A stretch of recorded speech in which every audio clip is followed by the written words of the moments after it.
Hello, and thank you all for joining our webinar today, sponsored by the e-Access Forum.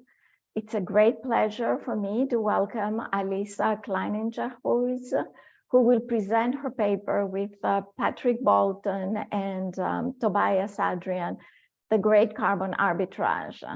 It's a very timely presentation, not only because COP27 started yesterday in Egypt, but also because this morning's newspapers reported that John Kerry is planning to propose a new carbon credit scheme that should entice big companies to fund emerging markets transition away from fossil fuels. And even though the details are not clear yet, it seems that they are trying to structuring along some of the suggestions that are put forth in the Great Carbon Arbitrage. So Alissa, I think they actually read your paper. So let me present Alissa, who is a research scholar at Stanford University and a research associate at the Institute for New Economic Thinking at the Oxford Martin School of the University of Oxford. She's also co-founder of the Environmental Stress Testing and Scenarios program at the University of Oxford as well. She has been a visiting scholar at Yale University and the University of California, Santa Barbara. And her research examines how finance can advance the public good, focusing on how the financial sector can be leveraged as a first-order driver for a climate change solution. So as always, before Alissa starts her presentation, I would like to invite you to answer our survey questions. So, there we go.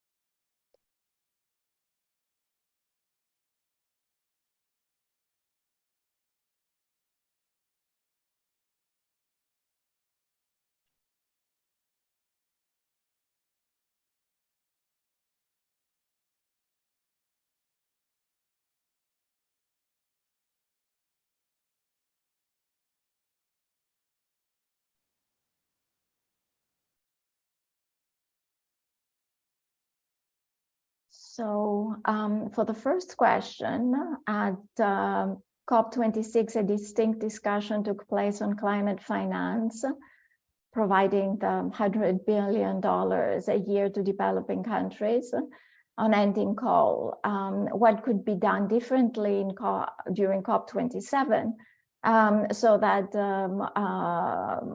phasing out coal and the use of money can be linked? So 61% said that making financing conditional on phasing in renewable energies and phasing out coal is what needs to be done. And for the second question, for what reasons might a country offer foreign climate finance?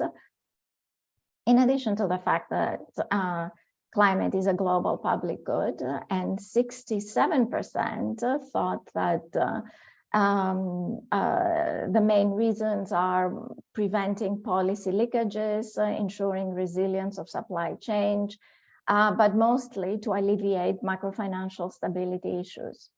So on that, Alissa, the floor is yours. Yeah, so the majority of the audience was right.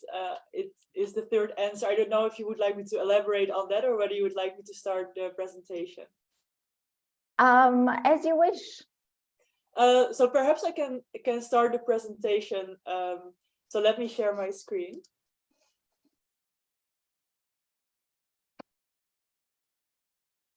So first of all, thank you so much for giving me the opportunity to present our work at the e-Access Forum. The paper that I'll be presenting is entitled The Great Carbon Arbitrage, which is joint work with Tobias Adrian, Patrick Bolton from the IMF and Columbia and Imperial.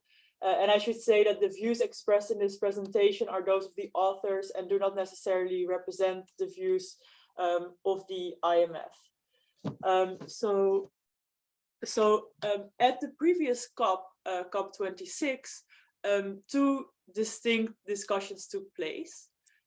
One was on ending coal, and the other was on garnering 100 billion a year in climate financing for developing market economies. And what we will argue in this paper is indeed that these two discussions should be linked. So the question we essentially want to ask in this paper is, how much would the world benefit from phasing out fossil fuels and replacing them with renewable energy? But before I go to the details of the paper, since we are now in the middle of COP27, I felt it would be useful to give a few thoughts on what's happening at COP27 in the light of our paper, and then I'll return back to sort of discussing the results of our paper. So COP27 has just kicked off, and one of the key targets at COP27 is to make financing flows a reality, to provide, mobilize, and to deliver climate financing for developing countries is a very urgent priority. And at COP27, there will be demands for more climate aid for these developing countries from wealthy countries. And financing is really set to be a make or break issue at this COP27. Wealthy countries pledged to mobilize 100 billion a year by 2020, but they're still about 17 billion short. And it's really important to deliver progress on these issues, to develop more trust between developed and developing economies, so that progress overall on tackling climate change can be made more probable. Now, of course, the equity considerations have been a core rationale behind the pledge to provide 100 billion of climate finance a year to developing countries. The argument typically runs as follows. One, developed countries have historically emitted more carbon, so bear a larger responsibility for the adverse impacts of climate change. And two, developed countries are wealthier than developing countries, so must help the poor countries with climate mitigation and adaptation. And also in the run-up of COP27, the call to offer compensation finance for loss and damage has become especially prominent. Loss and damage has become the shorthand for the call for funding by wealthy countries for poor countries suffering the consequences of climate change. And this matter has become especially urgent this year, marked by a succession of extreme weather events, including the recent widespread flooding in Pakistan. Now, while such equity considerations matter profoundly, they have so far, however, not proved to be a strong impetus for action, as the difficulties of gathering a mere 100 billion a year in climate finance for developing countries have demonstrated, which is far less than is necessary, for example, to phase out coal, which ends up being between $500 billion and $2 trillion a year. Now, once one takes into account the benefits to each country from emission reductions brought about by replacing fossil fuels with renewables anywhere in the world, there is a much more direct impetus for action, which is self-interest. Indeed, the Coase theorem states that it's in the economic interest of a country A to pay a polluting country B to stop polluting if that makes country A better off. From a Coasian perspective, it is a sound economic logic to pay the polluters for the cost of replacing fossil fuels if the benefits for the providers exceed their costs. Indeed, Coase provides a new perspective on and rationale for climate finance and also for foreign transfers of climate finance in particular. And what we will show in the paper is that tangible benefits can be reaped even if only a coalition of the willing strikes a Coasian deal to phase out fossil fuels. Of course, the larger the climate club in terms of the emissions it can avoid, the closer the net benefits of such a deal get to the large net benefits in a global deal to get rid of fossil fuels. So, as I said, looking back at COP26, two distinct discussions took place. One, ending coal, to providing the 100 billion a year. Now, looking forward at COP27, these should be merged. Indeed, climate finance to help build renewables should be made conditional on the commitment to end coal and fossil fuels more generally. And this is important because only if climate finance for phasing in renewables happens concurrently with phasing out coal is energy supply maintained and remains the risk of carbon leakage, on which I will comment more later, which is a salient concern, especially if only a subset of the world strikes a deal to phase out coal, remains limited. So building conditionality into climate finance is key to achieve emission reductions and thus to achieve the benefits of providing climate finance. Of course, to be equitable, such conditionality must come with compensation for the opportunity cost of coal. Indeed, the coal owners and coal workers must be compensated for their missed revenue. And in a broader definition of the opportunity cost of coal, you could also consider compensating workers who lose their jobs and compensating for retraining programs that have to be set up to employ workers that lose their jobs to qualify them for employment in other industries. So in this paper, we in particular study the benefits from phasing out coal and replacing it with renewable energy. And in the paper, we basically make one simple but very important observation, that the phasing out of coal and replacing with renewables is not just a matter of urgent necessity to limit global warming, but when its costs and benefits are considered, it also turns out to be a source of considerable economic and social gain. We estimate that the social gain is around $85 trillion under a conservative estimate. Basically, what's puzzling to us is that when you're faced with a prospect of such an enormous gain, for any economist incalculate with the tenets of there's no such thing as a free lunch and there's no money left on the table, how could the world leave so much money sort of untouched? And even faced with high transaction costs and poorly defined property rights, to use the main notions behind the Coase theorem, it is astonishing that a cohesion bargain of such proportions could be left untouched. And one plausible explanation for this could be that countries involved in working out a global agreement to phase out coal are simply not aware of the size of the benefits of such a phase out, even when you take into consideration that you have to compensate for the opportunity cost of coal and have to invest in replacement renewables. And our conversation with fiscal policymakers, for example, in Europe, suggests indeed that when fiscal policymakers calculate the sort of the mitigation cost of different climate policies, they only do cost comparisons of different actions, but they never really calculate what the associated benefits might be. So as a percentage of GDP, the net gain that we estimate could be reached from replacing coal with renewables is around 1.3% of GDP per year until the end of the 21st century. And you can also express the carbon arbitrage in terms of the numbers of tons of coal production that are avoided, and then the carbon arbitrage is $36 per ton, or as the carbon arbitrage per ton of CO2 emissions avoided, and then it's $60 a ton. So to read this cohesion bargain, and as a complement to incomplete carbon taxation, we propose climate financing to replace coal with renewables, and we quantify how much climate financing would be needed to replace renewables with coal with renewables in all countries in the world.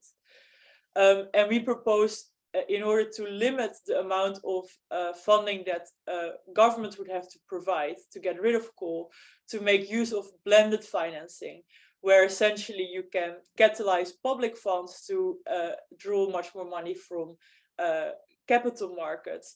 And when you set up a blended finance structure, what you can essentially do is create a new asset class that is dedicated to phasing out coal and replacing it with renewables, which would help to increase the supply of true SG assets that when you invest in it really help to mitigate climate change because it helps to bring down emissions. I'm gonna go back one slide because I didn't go up over that in detail yet. So the question is like, how do we do this cost benefit analysis? So to look at the benefits of replacing coal with renewables, we basically look at the total quantity of emissions that are avoided, and we multiply that with the average social cost of carbon. And to measure the cost of replacing coal, we basically look at the investment cost in renewables, and we quantify the opportunity cost of coal. So now let me turn to the data, and then I'll talk about the methodology. So in this paper, we make use of a data set by asset resolution on historical and projected coal production at the plant level. For each plant, we know a lot of data. We know the ownership structure of the plant. And importantly, we know the emission intensity of each plant as of 2022. And we know what that plant has produced in terms of coal production in the past and what it's projected to produce going forward. The emission intensity of each coal plant captures its scope 1 and 3 emissions. So it captures the emissions in the entire value chain. It doesn't capture scope 2 because that's very small and almost negligible. So in this table, we compared what the global coal production in 2020 is if you aggregate from the coal plant level to the global level, as well as if you aggregate emissions from the coal plant level to the global level. And you see that our estimates are very comparable with other authoritative estimates, such as by the International Energy Agency, which gives us confidence that we can rely on our data, that it's pretty accurate. So what we would like to do is to understand how much coal can be feasibly phased out. So what you see in the red line is the historical coal production according to our data set. And the blue line is basically projecting what coal production would be under a business as usual scenario. And for this, we use the Network for Greening the Financial System projections. And we do a lot of sensitivity analysis with different projections of business as usual, but won't change our result much. And then we wonder, okay, if we rather than go down business as usual, try to stick to a net zero 2050 objective. What is a feasible way in which coal would be phased out? And again, for this, we use the Network for Greening the Financial System scenarios. So what you then get is basically that in every year, an amount of coal is going to be phased out equal to sort of the difference between the blue and the orange line, which is the gray vertical dashed line, essentially. And we're going to say that whenever a certain amount of coal energy is phased out, that coal energy will be replaced with an equivalent amount of renewable energy. So this is how we will determine how much renewables will be built. Now, if you look at the historical costs of building renewables, you see that the costs have fallen very fast, in fact, exponentially. And that cost decline has occurred with a build-up of renewables, in particular renewable capacity. So there's a law called the Wright's Law, which essentially says that for each doubling of installed global cumulative capacity, which is a proxy sort of for global learning or experience, you can basically calibrate based on historical cost declines how much future costs in renewables might fall further, and we will use that in our model. So let me now turn to the methodology, and then I want to spend most of the time on the results. So the arbitrage is simply given by the difference between the present value of the benefits and the present value of the costs of avoiding coal emissions, taking into account both the opportunity cost of coal and investment costs in renewables. So equation 1 basically has several sub and superscripts. T is the current time, capital T is the end of the phase out, so that's in our case 21st century. S1 is the current policy scenario, S2 is the net zero 2050 scenario, SR is the energy mix with which you replace coal, which in our baseline will be 50% solar, 50% wind, but we can also replace it with gas or nuclear, and we will do some sensitivity analysis on that. And theta is the social cost of carbon, or the average social cost of carbon. So we made those parameters so that you can change all of the inputs essentially for computing the arbitrage.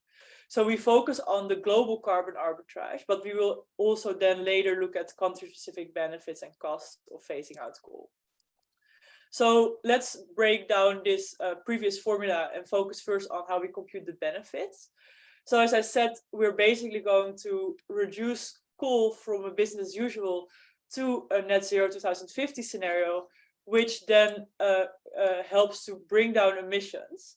So the delta E tells us how many emissions are avoided at the coal company level, and we then sum it across all coal companies in the world. We sum it across time, and we multiply it with the average social cost of carbon. So we know, if you're an environmental economist, that the marginal social cost of carbon is expected to grow over time as more emissions accumulate in the atmosphere, which then causes more rapid and extreme temperature rises with all the attendant physical and economic damages. So essentially, the marginal social cost of carbon tells us if we emit 1 extra ton relative to business as usual, what is the extra economic damage? Or vice versa, if I reduce 1 ton of emissions relative to business as usual, what is the avoided damage globally that I don't no longer incur by having avoided this emission? Now, in our calculation, we're not looking at 1 ton deviation from business as usual. We look at, in particular, 1,400 something gigaton deviation from business as usual, because we go to net zero 2050. So the marginal social cost of carbon doesn't apply. What we do instead is use the average social cost of carbon of Pindijk, which essentially gives you the marginal social cost of carbon, sort of the integral under the curve, if you move away from business as usual to something that is somewhat in line with net zero 2050. So it's basically the average marginal social cost of carbon that applies over this course of emission reductions. And here I present some details on what, how that average social cost of carbon is computed. I'm happy to give you more details here. So I'm going to skip these slides. So now, how do we compute the present value of the costs? As I explained, we capture both the opportunity cost of coal and the investment cost in renewables. So I'm going to talk about each. So the opportunity cost of coal, under sort of the strict definition of what opportunity costs are simply the missed revenues or missed free cash flows to coal companies from shutting down their mines early, because basically you're going from business as usual to a net zero scenario, and we discount that back to today. And then there are some details here. I'm going to skip that largely, but the important point is that we discount these missed revenues with the weighted average cost of capital, and in the sensitivity analysis we will try to understand, if we use a different discount rate, how does it affect our results. What we've done very recently, it's not yet here in the slides, but we've also estimated a broader definition of the opportunity cost of coal, where we also take into consideration how much you would have to perhaps compensate workers if they lose their jobs, as well as what the cost of the retraining program is. I'll show you the results of that later, but essentially what we do is we say, okay, we know in each country how many coal workers there are. We know what their wage is right now, and we know if we phase out coal, sort of, assuming that lost coal jobs are lost proportionally with how fast sort of you phase out coal, how many workers would lose their job in a given year. And what we will do is say we need to compensate those workers for at least 5 years at their current wage. And this is pretty much in line with the policies that the Australian Green Party has proposed, and also that German government has proposed. And that's also, by the way, equivalent to saying you compensate them for 10 years, or you compensate the employers that employ them for 10 years and give them a 50% wage sort of subsidy, such that they can be paid an equivalent salary as before. And we also use a paper to that estimates retraining costs for coal workers. So anyway, I in a revised paper you can take a look at that. So now the question is, how do we estimate the investment costs in renewables? So essentially what we're saying is the investment costs in renewables globally are the sum of the investment costs of the countries that are phasing out coal. We assume that when coal is phased out in a particular country, you would need to replace coal with renewables in that country. And that, I think, is a reasonable assumption, because countries want to establish energy independence, especially in light of the Ukraine-Russian war. That became a much more salient objective. and countries also sort of transmission of renewables across borders is pretty costly. So it's helpful to have renewables at home. So then the question is, okay, what are the investment costs in renewables for each country? Well, it's the present value of the investment costs that have to be made every year, where the investment costs that will have to be made every year are basically the amount of capacity that you have to install in renewables times the unit investment cost. Here I'm basically showing you how we compute how much extra capacity should be added every year.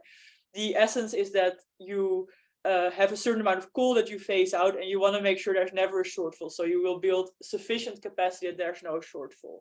And the essential insight is that, you know, when you build renewables, there's a big upfront cost because you have to build those renewables. But once you've built them, they provide energy for something like 30 years. That's their approximated lifetime. So you build a lot, but then you benefit that from that energy a lot, or from that investment a lot. And then when those renewable plants run towards the end of their lifetime, you have to invest again. So you get sort of investment cycles. One thing, so then the question is, what is the unit investment cost in renewables? And here we get to Wright's law, which basically says we have a certain amount of cumulative installed capacity that has been built to date. That's the left term in between the brackets of equation 14. And then there's a certain amount of capacity that we will build endogenously as we phase out coal. And what this law then says is, indeed, for each doubling of globally installed capacity, how much do these investment costs come down? Our estimate of how much these investment costs come down is pretty conservative, because we only capture experience that is built up by replacing coal with renewables, whereas of course in reality renewables will be installed for many other purposes, so we would expect the investment costs to fall further. Of course, if we build more renewables, we get a higher penetration of variable renewable energy on the grid. So this means that we also have to build short-term and long-term storage, as well as potentially expand the grid. And in the revised paper, this will, by the way, come online in a couple of days. We've now, in a very consistent manner, as we've modeled the amount of renewable capacity that we have to build, estimated how much short and long-term storage we have to build. So you can check that out in the paper, and in the results section, I will show you what the extra costs are of building, the extra type of things you need when you have more renewables on the grid. So let me now turn to the results. So in the results, we make use of the following baseline settings. We use an average social cost of carbon of Pindijk of $80 per ton of CO2. That's the very conservative estimate that Pindijk ends up with when he elicits opinion from lots of expert scientists and environmental economists around the world. So that could be much higher. We look at phasing out coal over the horizon 2022 to 2100. We are going to say that it's feasible to phase out coal along a net zero 2050 pathway projected by the Network for Greening the Financial System. We're going to replace coal with 50% solar, 50% wind. We're assuming that renewables have a 30-year lifetime, and that there's a certain amount of depreciation that happens every year, so they become a little less effective, and that they benefit from learning by doing effects, such that their investment costs become lower over time. And we use a weighted average cost of capital of 2.8%. So this is the main table with our headline result, which shows that there's a huge gain to be had from phasing out coal. The present value of the benefits of phasing out coal in terms of avoided climate damages is estimated at a very conservative estimate to be around 1.14 trillion. The present value of the cost of doing so is around 29 trillion.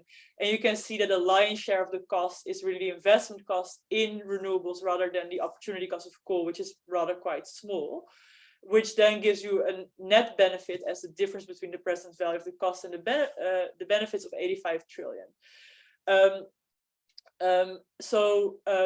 In this main table, I did not include the broader definition of the opportunity cost of coal.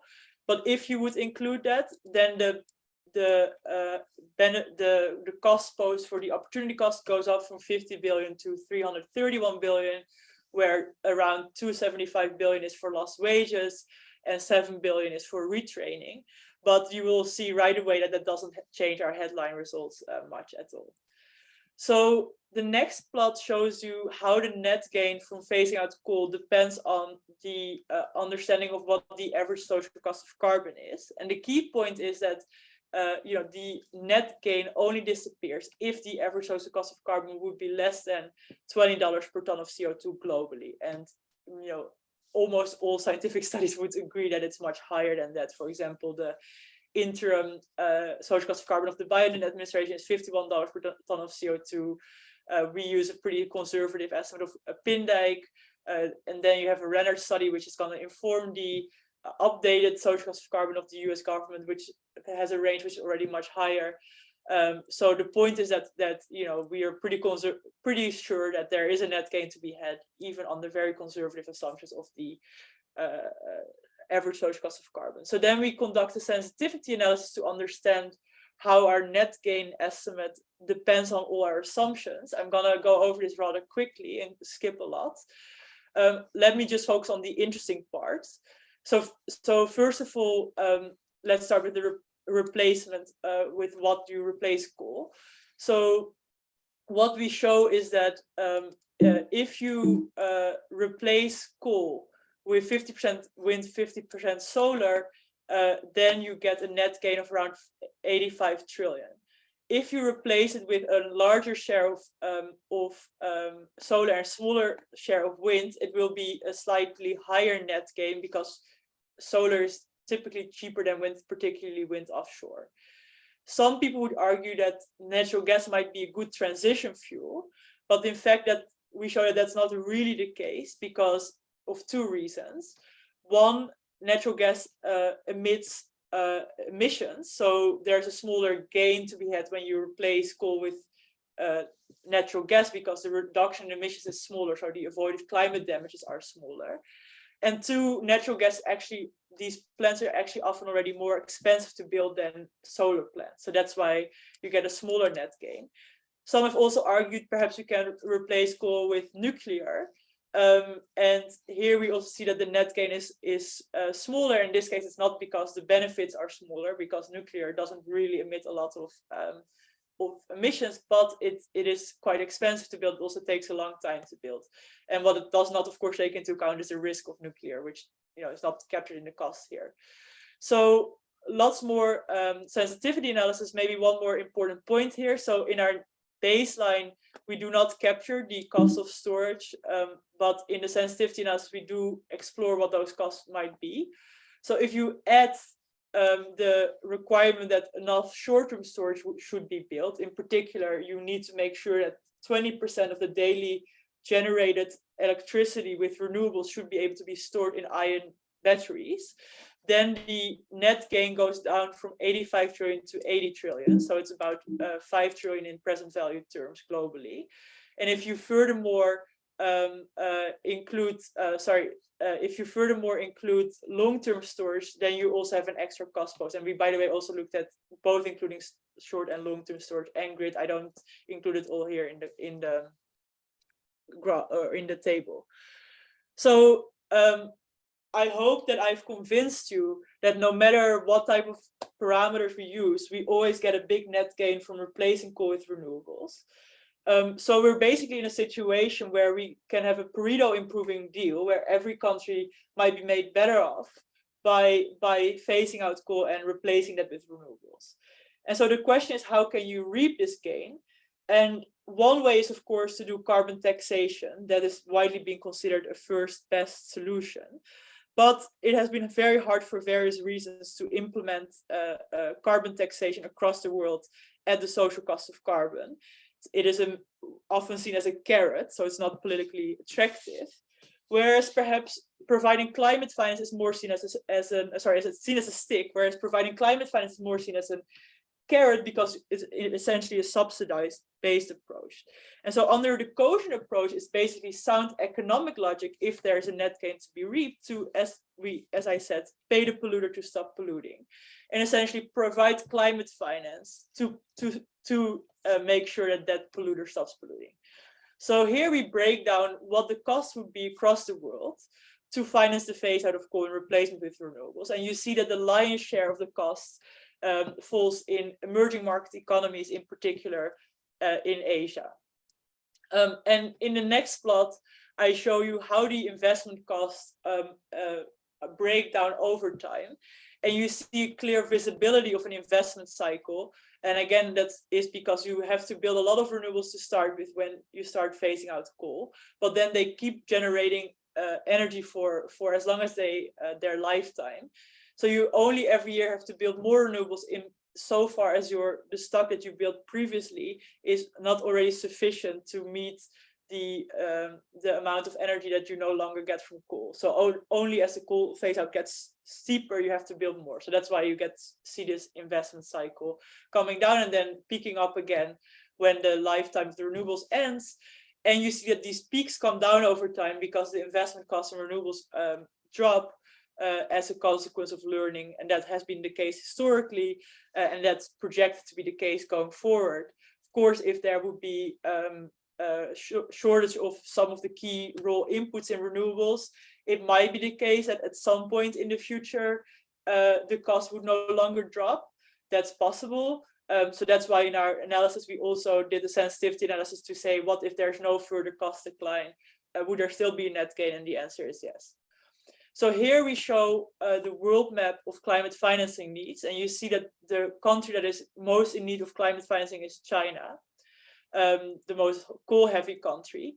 But when you look at climate financing needs as a percentage of GDP, it's actually not China that stands out. It's the poorer countries that have the biggest needs compared to their GDP. And then you have South Africa that stands out. You may have read some articles in the FT about the recent financing deals to get rid of coal in South Africa, but also Mongolia, some other countries. And so we also conduct sensitivity analysis to understand how our estimates of climate finance needs depend on our chosen parameters. And here we, for example, the blue line is our baseline. So the orange line then shows what if there's no experience curve, so there's no further cost declines, and you see indeed that the peaks don't come down over time. Or if renewables can actually live longer than 30 years and the peaks are delayed, that's the green line, and so on and so forth. And we also show in the new paper, it's not yet in this slide, how the investment costs change if you include storage, and it doesn't really change the cycle very much. It makes it a little bit more expensive. So as I said in the beginning, we use the global projections of the NGFS to understand how coal production might continue under business as usual and how it would have to decline to be consistent with the net zero 2050 ambition. But of course, it seems equitable that rich countries start phasing out coal sooner and more quick, at a faster pace, and that the poorer countries can perhaps, take it a little bit slower. So the NGFS also has scenarios where it basically at a regional level projects how quickly coal should be phased out, as well as at a regional level projects what business as usual looks like, taking into consideration that, for example, in Africa, the population is projected to grow much faster than in Europe, so they would have a larger demand for energy. And we show that, it doesn't really matter much what type of scenarios we exactly use. The present value of the net benefits is pretty similar across our global scenario and the case where we use the regional scenarios. So we find that the present value of the climate financing needs to get rid of coal is 29 trillion, which amounts to around half to 2 trillion a year. And we find that that's less than the amount of investments that would have to be made every year to decarbonize the entire energy sector, which in turn is less than the amount of investments that would have to be made every year to decarbonize the entire physical assets and land use system. So this gives us some confidence that the cost estimates that we've come up with are pretty reasonable, because these are very authoritative sources. This is the International Energy Agency and McKinsey. I'm going to skip this very quickly. So now I want to basically get to the policy part of this paper. And essentially the question is, okay, we have this huge net gain that can be reaped from phasing out coal. How can we make this work globally? And so in principle, there's this huge net gain to be reaped, but of course we know that because of ill-defined property rights, large transaction costs, and so on, the Cosion bargain might somehow fail. But the point of our paper is that in light of the very big net gain that can be reaped from replacing coal with renewables, it's worthwhile to double down efforts to strive to achieve a global deal to phase out coal. And what I'm going to tell you now is how we can make it in the interest of all the key stakeholders to participate in such a deal, in particular the governments, the coal companies, and the investors. And what I'm going to tell you next is that even if it is not possible to strike a global deal to phase out coal, we can still, provided we structure finance for renewables in a conditional way, reap huge net benefits if there are smaller blocks of countries that decide to get rid of coal. So let's start with the basic idea. So we want to first of all try to reduce the reliance on public funds. So we want to make use of a blended finance structure. And a good way for us to understand how that could work is the deal that was struck with Amundi. And basically what that deal did is it was a partnership between the IFC and Amundi, where they constructed an asset-backed security where the development institution took the first loss tranche of around 125 million. And that helped to de-risk investment by the capital markets in the senior tranches, which then received investment grade rating. So the total deal size was around 2 billion. But importantly, 90% of that fund was basically money that was raised from capital markets and that received investment grade rating. And 10% of that fund was the investment provided by the public sector. So what we argue is that if you have in total 29 trillion of costs to get rid of coal, if you structure it with a blended finance deal, then governments only have to pay around 2.9 trillion rather than 29 trillion, and the remainder can be drawn from capital markets. So I'm going to tell you a little bit more about governments now, but let me first tell you about why it's in the interest of coal companies and investors to partake. So why is it in the interest of coal companies and their coal communities to partake? Well, because we argue that it's essentially critical to compensate for the opportunity cost of coal. So we're going to pay coal companies and their workers at least as much as they would have earned had they stayed in business. And you could pay even more. The point is that there's a huge net gain difference between the benefits and costs of phasing out coal. So at a minimum, you want to pay coal companies an amount such that they are equally well off stopping with coal or continuing with coal. But you could pay them more and the net gain would still be there. Why is it in the interest of investors to partake? Because the investments that the governments make in the senior tranches, so the first loss tranches, help to de-risk the investments that investors then make in the senior tranches, which makes their investments more attractive from a risk-return perspective. And the idea is basically that they help to fund the investments in renewables, and those renewable plants will generate a revenue stream. So the investors can benefit from that revenue stream, while their risks are reduced because governments take the most risky tranche of an asset-backed security. So I'm going to now turn in more detail to governments. And I'm going to start here. I already explained the basic idea that we want to try to minimize reliance on public funds, also in part because there's a distortionary tax effect of using public funds because you have the marginal cost of public funds. So if you set up a blended finance structure, governments only pay around 29 trillion. So when would it be in the interest of governments to partake in a Cosion deal to phase out coal? Well, that is if the benefits that they reap from their investments exceed their costs. So what is the benefit for individual governments? It's basically the avoided climate damages that these governments no longer suffer because of reduced global warming.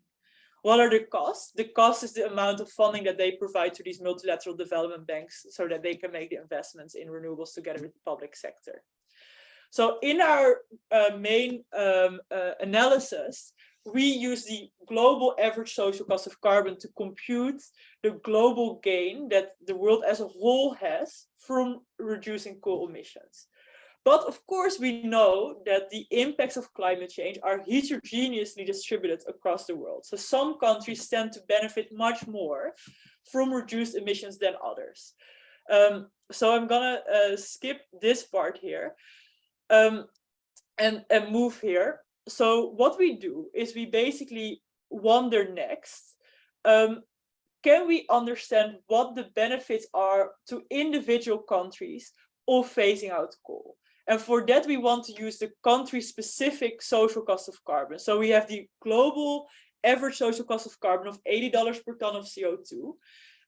And we know that the social cost of carbon of different countries basically add up to this global social cost of carbon. So we can use estimates of the country level social cost of carbon of a very recent science paper by Rick et al., which basically give you the share of the global social cost of carbon that each country has. So in other words, if you, let's say that the global social cost of carbon is $80 per ton of CO2, it might be that 20% of that global social cost of carbon is the amount that basically is attributed to China. So in other words, if there are more emissions, then 20% of the global damage would be felt in China. Or conversely, if you don't put a certain amount of emissions into the air, 20% of the reduced global damage is no longer experienced by China. So this is essentially how we can now break down the global benefits from avoided emissions to the benefits from avoided emissions that each country stands to enjoy. And this is equation 16. So what we essentially say is there's a global amount of emission reductions, and rather than applying the global average social cost of carbon to get to the global benefits, we now apply the country-specific social cost of carbon to get to the benefits that apply to that particular country. And likewise, and this is not yet in the slides, I'm sorry that many things are not yet in the slides, but we just updated the paper. But you can also say, okay, if rather than a global deal, we only strike a deal, let's say, to phase out coal in America and Europe, then you can look at the total emission reductions that are achieved because Europe and America phase out coal, and you can multiply that with the social cost, the collective social cost of carbon of America and Europe to see what the benefits are for Europe and America, which basically gives the best scientific estimate of the amount of climate damage that they avoid by not putting those emissions into the air. Or you can multiply it with the collective social cost of carbon of other countries to understand what their benefits are. So what we show in this plot is what the costs and benefits are for individual countries in the world to partake in a global deal to phase out coal, where for each country the baseline is that that country pays for its own cost of replacing coal with renewables. And what we see is that it's already in the interest of the majority of the countries to partake because their benefits are much bigger than their costs. And of course, there are a few countries for which that does not hold. And there you may want to do some form of transfer. So of course, ideally, you want to achieve a global deal to phase out coal because then you achieve the greatest amount of emission reduction, so that delivers the biggest benefits for the globe. But for some reason or another, it may not be possible to get all the players in the world around the table to strike such a cogent bargain. And some might argue that's, then everything is lost. It's not gonna work. You're never gonna, reap this $100 bill that's up for grabs on the street. But what we discuss in our new paper is that even if a global deal is not attainable, there are still substantial benefits that can be reaped, even if only regional deals can be struck. And this relies critically on the idea that if you provide conditional climate finance, then carbon leakage is much more limited. So the idea is that if you offer financing for renewables conditional on the commitment to phase out coal, so you phase in renewables concurrently with phasing out coal, you maintain energy supply in this region. So demand for coal can now be met with renewable energy that is built in its place. There is not a situation where the phase out of coal in one country or one region simply leads to an increase in coal production in other regions, such that in order to meet that demand that is still there, such that there are no actual emission reductions taking place. And we discuss in more detail in the paper why carbon leakage under our policy is limited. But this is why we argue it's essential to do conditional climate finance. And moreover, just to give you one more example, so there are some papers, for example, Harstad has a paper called Buy Coal. They only focus on phasing out coal. That's a supply side policy focused on phasing out coal. In our paper, our supply side policy is that we want to phase out coal and phase in renewables. So it's a two-pronged supply policy. And then there are also currently, there's climate finance is usually structured as we're going to give you money for renewables or in general, money for climate mitigation. But then you can run into a situation, what's happening in China, for example, right now, where, a country both expands renewable capacity, but also starts producing even, keeps producing coal or even starts producing more coal. So you don't get emission reductions. So the key to achieving benefits is that you built in enforceable mechanisms such that any money for renewables really comes with a firm enforcement of the commitment to phase out coal. So anyway, so imagine that for some reason or another, we can only move in blocks, that individual regions start phasing out coal. So here I'm focusing on Africa as an example. So in the open dot here, you see the benefits and costs to Africa if it would have to pay for its own phase out of coal. And by the way, we're taking here 100% of its costs, even though that Africa would, the governments would only pay 10%, but of course 90% would still have to be drawn from capital markets, and that's also in a way a cost because it adds to the total debt of that country. So you see that if only Africa acts to phase out coal, its benefits from doing that are smaller than its cost. So it's not actually in its interest. And in part, and we compare that with the benefits that Africa would have had a global deal been struck to phase out coal. In such case, the costs to Africa are the same because it still is paying the same amount to get rid of its coal and to replace that coal with renewables, but its benefits are much bigger because now it would benefit from all the emission reductions in the world rather than just from its own emission reductions.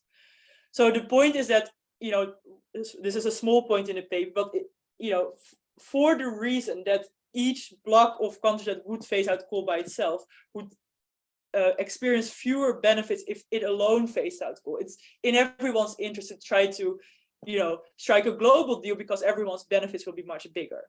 Now, in the case of Africa, maybe Africa is not able to pay for its full cost of replacing coal with renewables. That's we've seen that with South Africa. It's relying on help from the UK and Germany and from other international lenders.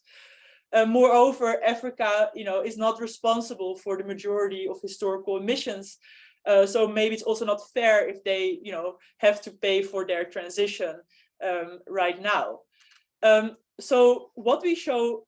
And so the main argument put forward so far is, we have to offer climate financing to these poor, regions like Africa because it's equitable. It is fair because we, as the West, have emitted a lot more, and it's fair because they're a lot poorer. But this is not a very strong impetus for action.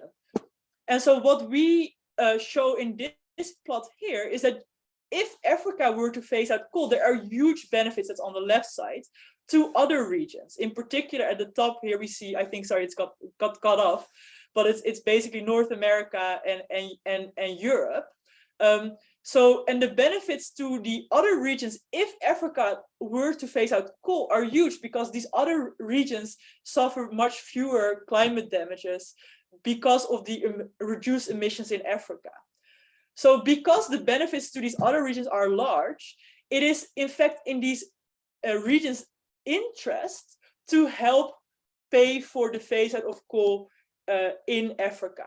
So the key point that we want to get across is that providing foreign climate finance is not just equitable, it is in many cases enlightened self-interest. And in the next part, and then after I will conclude, we also show what the costs and benefits are if it's not even possible to strike a global deal to phase out coal, but you only strike a deal to phase out coal in one particular country. I here highlighted China, but we can also for a moment focus on South Africa. And the point is, in this case, for South Africa, its costs and benefits are pretty similar. But again, maybe it's not able to pay. And what we show is that these are the orange dots on the left. There are huge benefits for other countries in the world if South Africa were to phase out coal. So, what the UK and Germany and these other countries are now doing to help South Africa to phase out coal, is indeed equitable, but we can show it's also actually enlightened self-interest. So I'm gonna skip these things and then turn to the conclusion. So our analysis makes a simple but powerful observation that phasing out coal and replacing it with renewables is not just a matter of urgent necessity to limit global warming to 1.5 degrees, but it's also a source of considerable net economic and social gain. From a cogent perspective, it is sound economic logic to compensate for the losses incurred from phasing out coal and to account for the capital expenditures to replace the energy from coal and to link these to the social economic benefits from avoided emissions. We estimate that the world could realize a net total gain of around $85 trillion. And indeed, we find that the quantified climate financing needs are indeed large, but our point is that they are nonetheless small compared to the social benefits, and that they can be financed in large part by capital markets if you structure climate finance in a blended finance arrangement. So in light of the huge net gain that we identify can be reaped globally from phasing out coal, it is in our interest to try to overcome any hurdles that could cause a cogent bargain to break down. We showed that even in the absence of climate finance transfers, where each country would pay for its own cost of replacing coal with renewables, it's already in the interest of most countries to partake.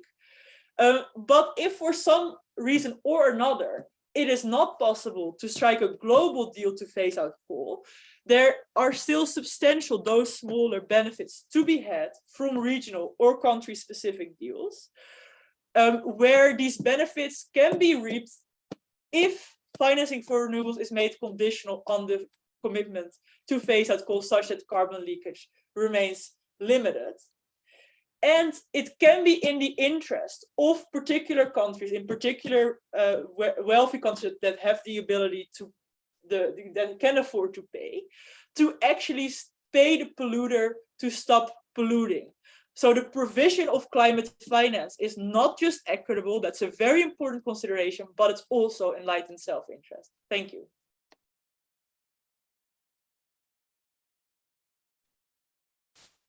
Alissa, thank you very, very much. This was an incredibly interesting presentation, as is the paper, and quantifying these numbers is just, puts everything in a much clearer perspective. We have a few minutes left, but let me read a few of the questions. One is, would this analysis be extended to oil, and what would the likely results be? Thank you. So yes, absolutely. So we focus on coal because coal is the most polluting fossil fuel. So it makes sense to start the energy transition by getting rid of coal. But indeed, our general methodology can be applied to understanding the costs and benefits to phasing out fossil fuels more generally, and that includes oil. And that would be a really interesting exercise to do. I fully agree. And in principle, the type of analysis that we've done in this paper can be extended in quite a straightforward way to the case of oil. We haven't done that yet, but it's totally possible. And in fact, with our data set, we have information on all the oil reserves and oil production around the world. We know the emission intensity. So we could do similar exercise. So if you know, I don't know who asked this question, but if you want to do this work, I would highly encourage you to do it. So one more question, and which is related to what we discussed right before the webinar started, and it's when politics sort of interfere in the sense that, for example, among the 5 biggest coal mining companies, 2 are state-owned, and one is in China, the other one is India. So the issues are not just economic, it's not reduction of revenues, but there are other policy pressures, like employment issues and stuff like that, or in other areas where there's political instability and lack of transparency. So how would all this sort of change your reasoning, or how easy it would be to implement and ensure commitments under those circumstances? Yeah, thank you so much for the question. So I think, first of all, I think there are 2 points to your question. One is commitment, and one sort of is political buy-in.